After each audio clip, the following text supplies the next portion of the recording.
Here's Brody Brazil.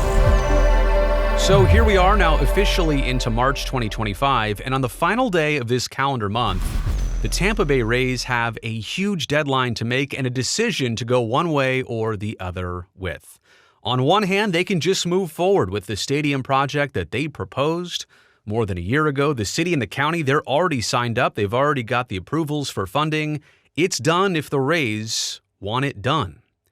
But on the other side, it seems like they've had some reservation. They say there's now a $150 million extra cost because of some delays in approving this for a little bit more than a month back in the fall of 2024. They can also just simply back out of all of this. Now, they will lose the land. They will lose control of this gas plant district site that they want to build on. But the bottom line is they can be in or they can be out, and we'll know by the end of this calendar month what their decision is. I can already tell you, though, from the last several days, there have been some bad signs, some red flags, some things that tell me that it's unlikely any of this ever comes to any kind of actual fruition. One of them is right next to me here, this Woodson African American Museum of Florida. I'll give you that in just a second. I'll also eventually tell you about comments made by a politician directed straight at ownership of the Tampa Bay Rays. There's a huge brewing conflict there, some words back and forth in the media. That later on in the video, but why don't we first begin with that Woodson African American Museum of Florida. Here's the development on that front from the Tampa Bay Times. The Woodson African American Museum of Florida is pulling its request for $10 million from Pinellas County due to uncertainty surrounding the redevelopment of the historic gas plant district and plans to build a new Tampa Bay Rays stadium. Essentially, they're just saying the obvious part out loud. They don't know what's going on. They kind of want to back away from this. The museum's executive director, Terry Lipsey Scott, wrote a letter seeking to withdraw the request from consideration at the Pinellas County Commission's meeting on Tuesday. The item was expected to be taken off the commission's agenda. And let me just back up for a second to remind you, this multi-dimensional, multi-generational project was also a multi-billion-dollar project. It had a lot of layers, and I'm already speaking past tense here, aren't I? A $1.3 billion domed stadium for the Rays. That was set to go up in phase one. So was this first ever African American History Museum in the state of Florida. The Woodson Museum, it does exist elsewhere right now, but the building and their space wasn't purposely built for them. This would be, and this would be the first of its kind in the state of Florida.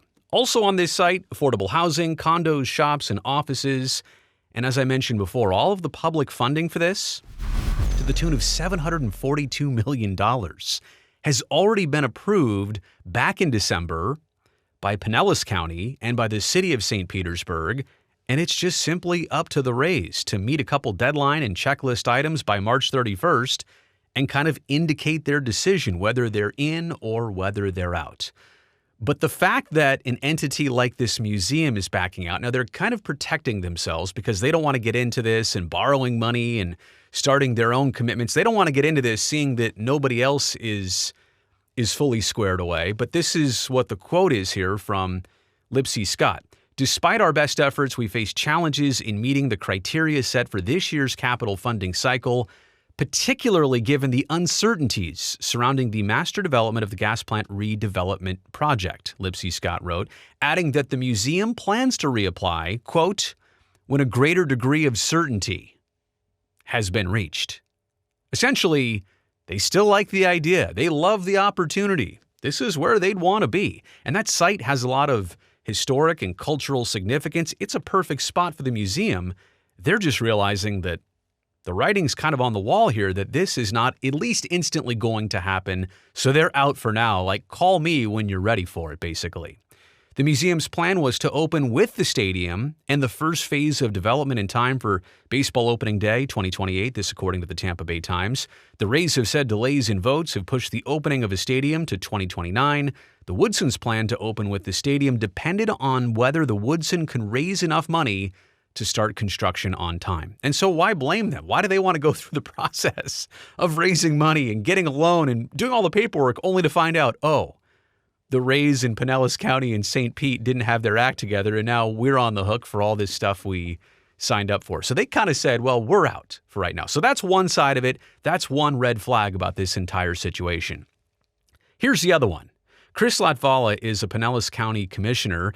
Chris appears to be a big Rays fan, has a lot of history and legacy and tradition in his background with this Rays team, as much as you could with a team that obviously expanded there in the 90s. Point is, though, Chris is very upset about the Rays ownership, how they've handled this entire situation. His quotes here on a radio program recently are very straightforward. In talking about the Rays, he said they need to, quote, get over themselves.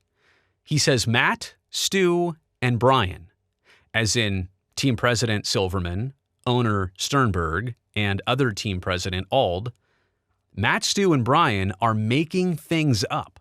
I'm going to use their first names because they don't deserve anything more. Wow. Now, this is just one commissioner, but this is a perspective, and this is how heated things have got in this back and forth. On the delay of the vote in October, and you may remember, October of 2024, Hurricane Milton and other natural disasters made their way through the state of Florida. Hurricane Milton ripped the roof off of Tropicana Field, making it unplayable for 2025 and who knows, beyond. So there was a lot of damage done to homes and businesses, and a lot of loss happened in the state of Florida. So you can understand why they didn't instantly in that same month take this vote for hundreds of millions of dollars for a baseball team.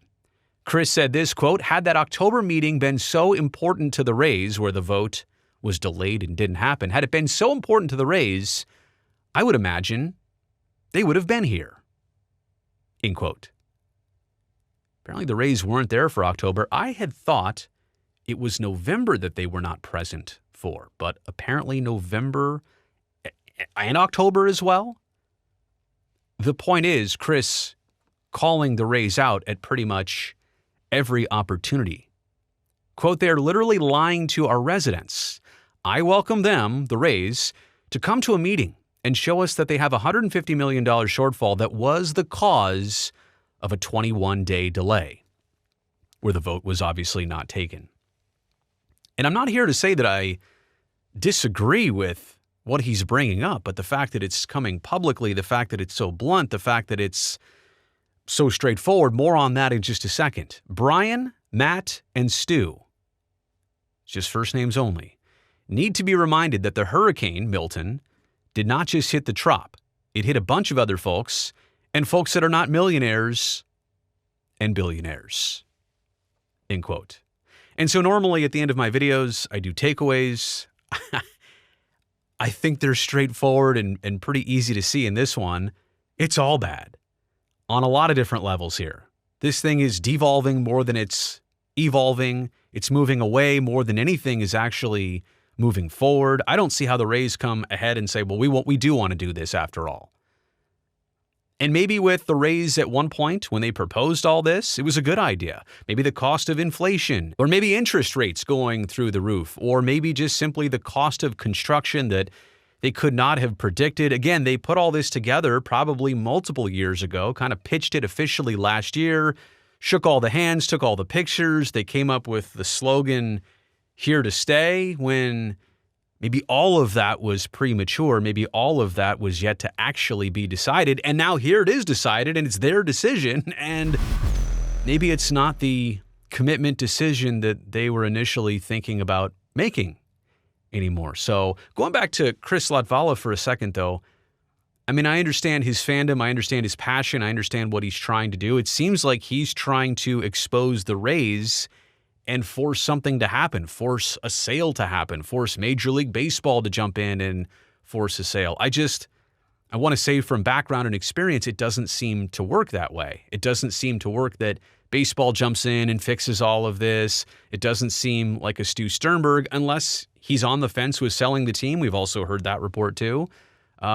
There's nobody ever going to force anybody to sell anything, and I think we all know that and are aware of that. So I'm not exactly sure what his method here in going right after the Rays is, unless he already knows something, this deal's not happening, the Rays are seeking elsewhere. Who knows what he knows or doesn't know, but we can certainly see his frustration in all of this. Anyway, all bad signs. And I'm not wishing for this. I hate to be the messenger of this, but it just seems like the more that this isn't locked down, like a new stadium in either St. Pete or Tampa, the more uncertainty reigns for the Tampa Bay Rays. And with cities like Orlando and others beckoning, it's a hard time to be a Rays fan, most certainly. Thumbs up down below helps me, this channel, and this video. And don't forget to go down there and also hit that subscribe button so I can definitely see you back here next time.